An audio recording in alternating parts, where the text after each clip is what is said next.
Good morning, I guess afternoon. It's good to be here. I could ask, hey, you want to start with good news or bad news? And you'd probably say good news. I'm going to start with the bad news.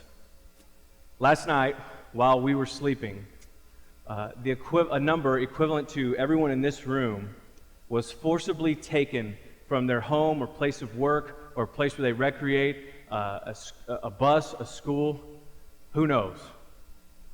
And they were taken and they were now being used for purposes against their will, mostly in the areas of labor and in sex. That's horrible. It's absolutely horrifying. And I want to end it. And I believe we can end it in a generation. But in order to get to how we're going to end it, we need to pull back a little bit and get some scope here of what exactly is going on. What is this thing that we call human trafficking? And then inside of that, what is this thing we call sex trafficking? And so human trafficking is defined as a person that is taken by force or manipulation or coercion or deceit or some other form and then is used for exploitative purposes.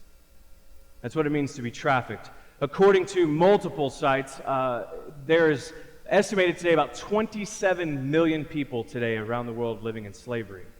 Just to give some perspective, if you take the entire state of Texas, the population of Texas, and enslave everyone, that's what we're talking about.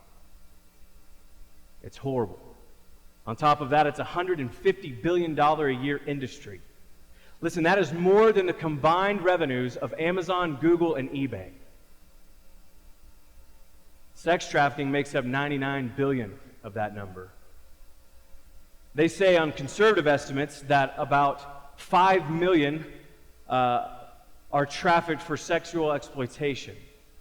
More realistically, that number is probably far higher, but it is such a tricky thing to give a stat, to give a number to, because it's so hidden. And so most will use the number because it is a number and it's more conservative.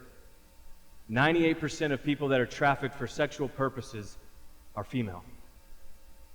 2 million of those that are trafficked for sexual purposes are children.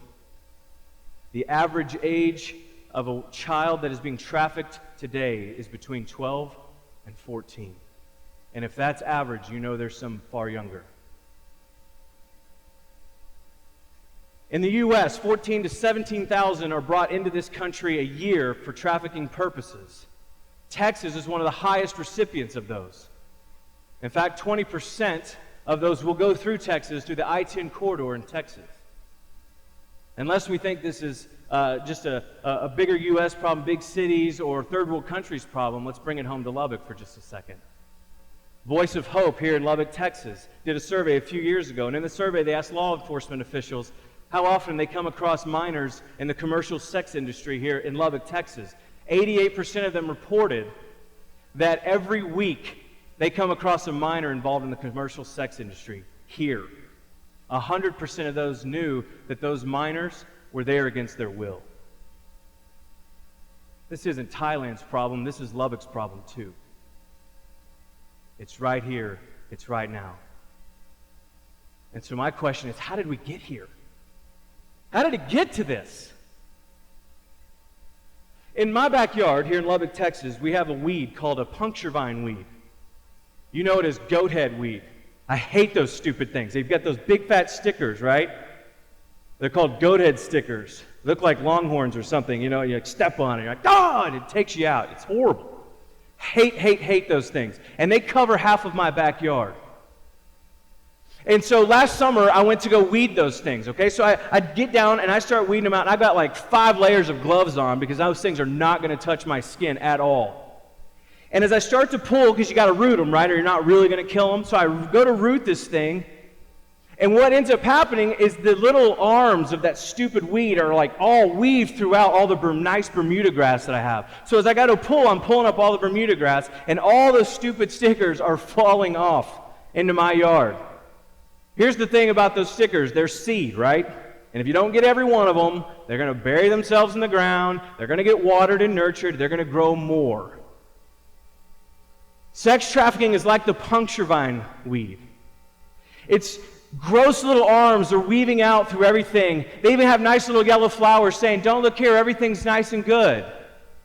But they're all weaved throughout normal life. And there's these seedlings along the way that are dropping off of them and creating more of these and more of these. And if we're going to tackle the issue of sex trafficking, if we're going to end it in a generation, we've got to figure out what is the problem here. And the problem, I could say the problem is the root, right? We want to uproot all this and get rid of it. That's true, but I would argue that the problem isn't the root, it's the soil that's receiving the seeds. And the seeds is pornography. Pornography brings in more money every year than the NFL, the NBA, and the Major League Baseball combined. The leaders of the porn industry are heavily involved in influencing movies. They're paying for movies that shape our minds. Popular movies that you're seeing. I'm not talking about pornographic videos. I'm talking about movies you're going to the Alamo Drafthouse to see later. TV shows. They're influencing media's communication about what a prostitute is and a buyer is. And so we don't see it in a bad light, and we think, oh, they chose this industry. They're shaping our world. Pornography went mainstream for the first time in the 50s when Hugh Hefner released Playboy magazine. And here's the irony of Playboy and Penthouse and Hustler today, they're bankrupt. Because that's not pornography anymore. That's just regular advertisement. You see, pornography now is far more violent. It's not real pornography unless you're calling a woman all kinds of derogatory names and raping her and being violent and torturous toward her. That's pornography. And that little seed, that stupid sticker, is getting down into the soil of the hearts and minds of young boys as we speak. And it's going to start taking root, and it's going to create that weed that's going to grow and stretch its ugly arms out. You see, basic economy, right? Basic economics, supply and demand, right? If there's no demand, the supply just sits on the shelf. And there is high demand, and the men are driving the demand. In fact, almost 100% of those who are purchasing these sexual services are men. Pornography now, they've done peer-reviewed studies and articles of this that over the last few years showing now that pornography to a male mind is equivalent to an addictive drug to an addict's mind. It's affecting the reward center of our minds. And so what happens with pornography, as I can testify to as one who had struggled with that for many years, is one image isn't enough. You keep looking and you keep looking and you keep looking and you're satisfied. The next day, none of that works. You've got to find something else. And if you don't stop it, if you don't cut it off somewhere, it continues to fester and grow and grow and grow until that weed starts to get out and you finally go, wait a minute. Right here in Lubbock, Texas, I could pay that guy to give me that woman to do these very acts that I'm watching on this video. And nobody has to know about it. I'll do it in the shadows. And I'll come back to my normal job and nobody will have a clue. I'll come back home to my wife and nobody will have a clue.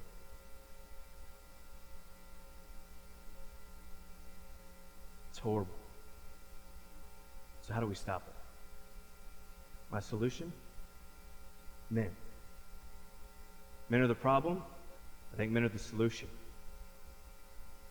If we want to end sex trafficking in a generation, here's my proposal. Ready?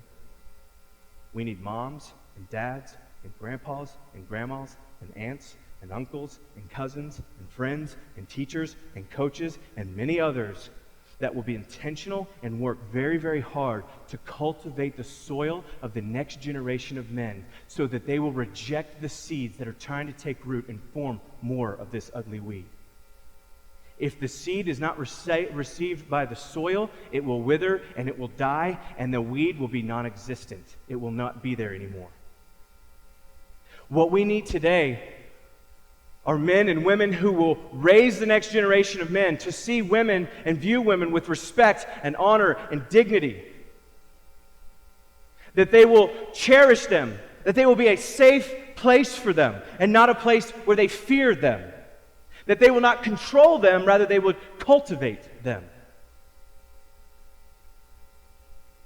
We need to raise a generation, the next generation of men, not to see women as people who want to be smacked around and abused, that they're just dying to please you in any way that they can. See, pornography's taught young boys and men that women only exist for their pleasure.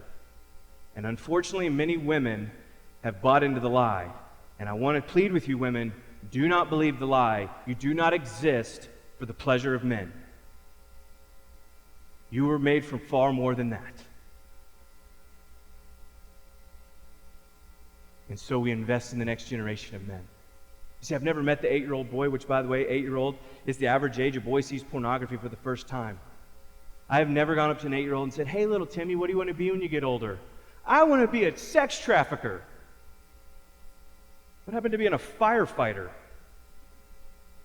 Baseball player? Like, I've never met the guy that's like, "I can't wait to purchase women for sex." Really? Do you want to be a school teacher? Never met that kid. My 4-year-old boy is not saying, "Daddy, I want to be a porn star." No. You want to end it in a generation? You go invest in the next generation of men who right now, because it is everywhere, seeds of pornography are dropping all over the soil of those little boys' hearts and minds. And what we've got to do is get down and do the hard, dirty work of getting in the ground and finding every one of those seeds that's landing on their soil and pluck it off. My appeal mostly in this room is to fathers, to men, to be men. We need men to raise men, to view women as honorable and respectful and dignified as they are, to treasure them, to love them well. We need to teach young boys about love and about sex and how beautiful it really is. It's not a killjoy, sex is beautiful, sex is okay, sex is good. Pornography is teaching them that sex is cheap and sex is just for you. And it's actually turning men away from marriage, it's turning men away from intimacy in their marriage. Because it's easier to just watch this and forget all the time it takes to love and care for my wife. So here's the deal. I'm in this to end it. I want to end it in a generation. And I'm committed to raising my son to see and view and speak of women with respect and with honor and with dignity, with care and compassion. To serve them well, to love them well, to be a man who is safe, that no woman would ever fear him, that she would feel safe and secure with him, that she could be woman in front of him. Yesterday, there's a group called enditmovement.com. The End It Movement. February 27th every year is their annual End Slavery Day, because 27 for 27 million. And what they did yesterday is they asked everybody to take a red marker. And they asked them on their hand, if you're in it to end it, if you're going to support this, if you're going to be a part of this thing, then you take that red marker and you put a big red X on your hand. And I'm putting a red X on my hand to say this morning to you. And my challenge to you is to put a red X on your hand. And to say, I'm in this thing to end it. And I believe, and I'm going to fight to end it in a generation, although I know that's far idealistic. Multiple variables would have to happen. If I shared my own story with you, there is so much more I wish I could say than this platform allows me time to share. But I'm telling you this, I'm committed to raising my son. And I'm committed to raising and developing and investing in any other man that comes into my life, any other boy that comes into my life. That I'm in this thing to end sex trafficking in this generation. And I'm asking you to join me. Because what we need right now is for the next generation of men to be the kind of men that this world so desperately needs.